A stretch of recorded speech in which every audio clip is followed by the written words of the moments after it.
সকালবেলা ঘুম থেকে উঠতে না উঠতেই রোজকার ডিউটি শুরু হয়ে যায়। প্রতিদিনের যে কাজকর্ম থাকে, সংসারের কাজকর্ম যতই করো না কেন শেষ কখনো আর হয় না। যাই হোক, সকালবেলা উঠেই তো প্রথমে যেটা কাজ সেটা ঝাড়ু দেওয়া, সেটা করে নিয়েছি। আর ডুগুর আজকে স্কুল আছে, ওর এক্সাম চলছে, ফাইনাল এক্সাম। তবে এবছরের এক্সামটা একটু গ্যাপ দিয়েই হচ্ছে, মানে আজকে একটা হবে তো মাঝখানে আরও 1-2 দিন বাদ, আবার মাঝখানে 2-3 দিন আবার রেগুলার হয়েছে। তো সেটাও একটা সমস্যা। বলো, রেগুলার যদি হয় পড়ার সময়টাও খুব একটা ওরা পায় না, আর গ্যাপ দিয়ে হলে কিন্তু পড়ার সময়টা পায়। যাই হোক, ভালোই হয়েছে, পড়ার সময়টা পাচ্ছে আর পড়তেও পারছে। তোর স্কুল আছে, কিন্তু স্কুলের টাইমিংটা এখন চেঞ্জ করে দিয়েছে এক্সামের জন্য, অনেকটা লেট হয়েছে। যেখানেও 7:30টায় শুরু হতো সেখানে এখন 9টা থেকে শুরু হয়ে যায়। শুধু এক্সামটাই হয়, ক্লাস তো আর হয় না, তাই না? শীত যায় যায় অবস্থা, শীত আর নেই, তাই গরমের কাপড়ও বের করে নিয়েছি। গরম বলতে ওই না ঠান্ডা না গরম, তো ঠান্ডার যে কাপড়গুলো আছে সেগুলো সব নয়, কিছু কিছু ঢুকিয়ে রাখা হয়েছে আর কিছু রয়ে গেছে। কিন্তু একদিনে যে কাপড় শুকোবে সেটা কিন্তু এখন আর হয় না। এই ডুকুর যে কাপড়গুলো কালকে ধোয়া হয়েছিল সেগুলো আজকেই সকালবেলা মেলে দিচ্ছি। এখন যেহেতু গরমের দিন আসছে, তাই উঠোনে কিন্তু আমাদের ভালোই রোদ আসে, তাই কাপড়গুলো আর বাইরে দিতে হয় না। শীতকালে যেমন উঠোনে আমরা কাপড় দিতে পারি না, একটা কাপড়ও শুকোতে পারি না, সব কাপড় বাইরে দিতে হয় শুকোনোর জন্য।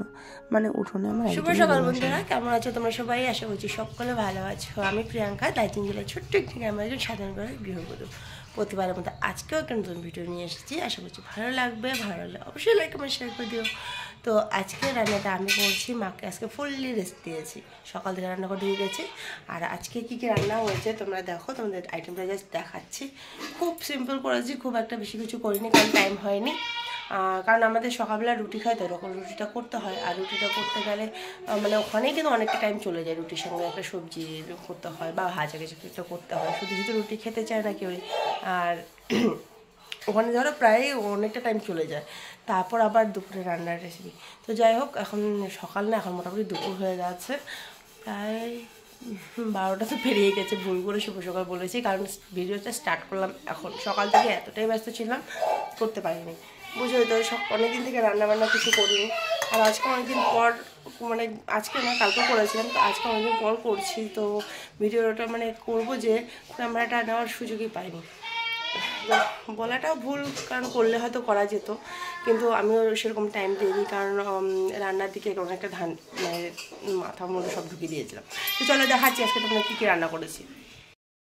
তো এটা হচ্ছে আমাদের বাচ্চাগুলোর খাওয়া। তো অর্ধেকটা পুচকু খেয়ে নিয়েছে, আর অর্ধেকটা এখানে আছে, অর্ধেকটা বলছে কেন, আর একটা আছে, এটা হচ্ছে বুমভার, আর একটা ডুবু ভাত খেয়ে নিয়েছে।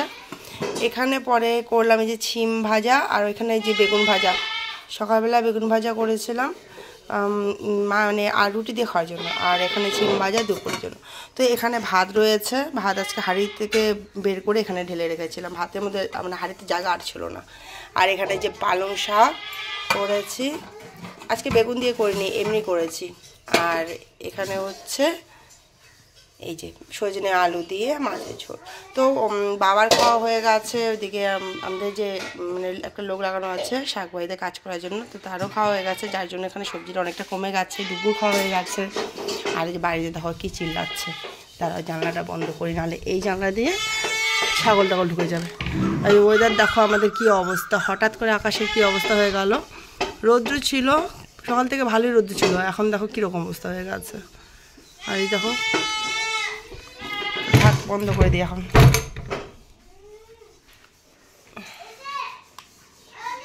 অরুণাদি, বাসন মাজা হয়ে গেলে জানলাটা বন্ধ করে দিও। হ্যাঁ,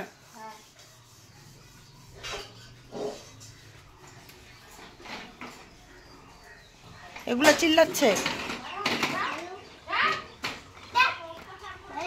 আমাদের কিন্তু প্রত্যেক মাসের চালের বস্তা না এনে 6 মাস 7 মাসের চাল একবারে আনা হয়। তো অনেক দিন হয়েছে আনার, শেষের যে বস্তাগুলো আছে সেগুলো কিন্তু ভিতরে দেখছি পোকা ধরে গেছে, তাই রোদটা এতই সুন্দর উঠেছে যে চালগুলো শুকানোর জন্য বাইরে ঢেলে দিচ্ছি। আমি চালগুলোকে শুকোতে দেবো, আর পরে অরুণাদিকে বলবো এগুলোকে একটু ঝেড়ে উঠিয়ে দিতে ডাবার মধ্যে। আর ড্রামটাও অনেকদিন হয়েছে মাজা হয়নি, তো এই সুযোগে ড্রামটাও পরিষ্কার করে ধোয়া হয়ে যাবে। ভেবেছিলাম পুচকুকে খেলতে বসে দিয়ে আমি নিশ্চিন্তে কাজগুলো করতে পারবো, কিন্তু না, মা যেখানে সেখানে বাচ্চারা যাবে না, এরকমও হয় নাকি? আমি যেখানে যেখানে যা যা করছি পুচকু আমার সঙ্গে সঙ্গে তাই তাই করছে।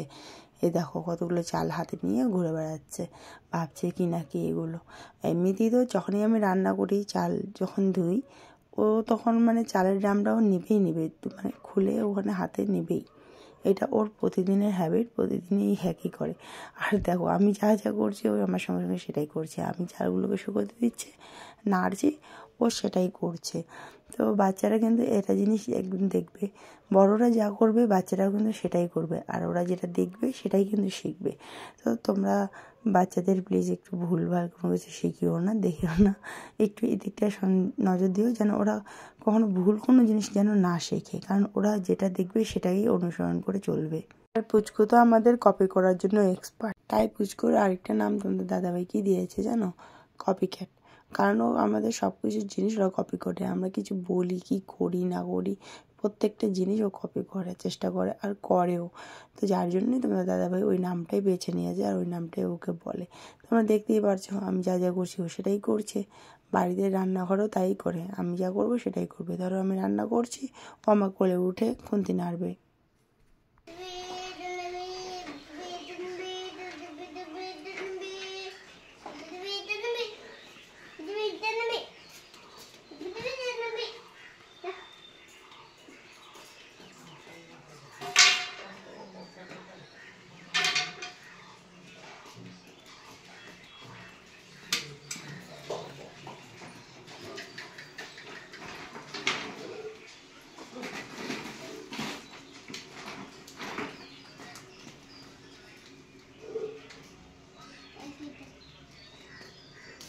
হয়ে গেল খেলা, আও।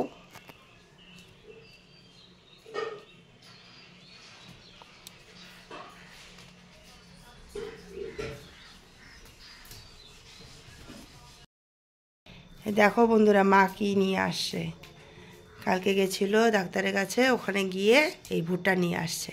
তো এই ভুট্টাগুলো এগুলো ছুলতেছে, আর দেখো একটা নতুন জিনিস দেখাচ্ছি তোমাদের, কি বলো তো, বাজারে গিয়ে কারো চুল কেনার দরকার পড়বে না, এই চুলটা মাথায় দিলে অনেক ঘন ঘন চুল হবে।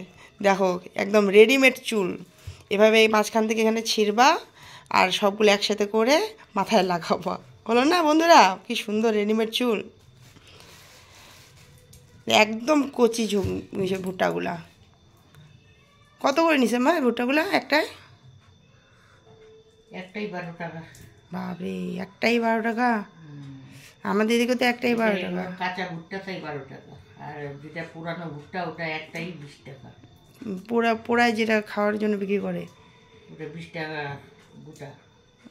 তো শুনলে তো আমাদের এখানে কীরকম দাম, তো তোমাদের ওখানে কীরকম দাম একটু কমেন্ট করে জানাবে, তাহলে জানা থাকবে তোমাদের ওদিকে কীরকম দাম। এখন এগুলো যে মাছ ফুলছে এগুলো কালকে খাওয়া হবে, এখন তো রাত হয়ে গেছে, এগুলো কালকে খাবো আমরা।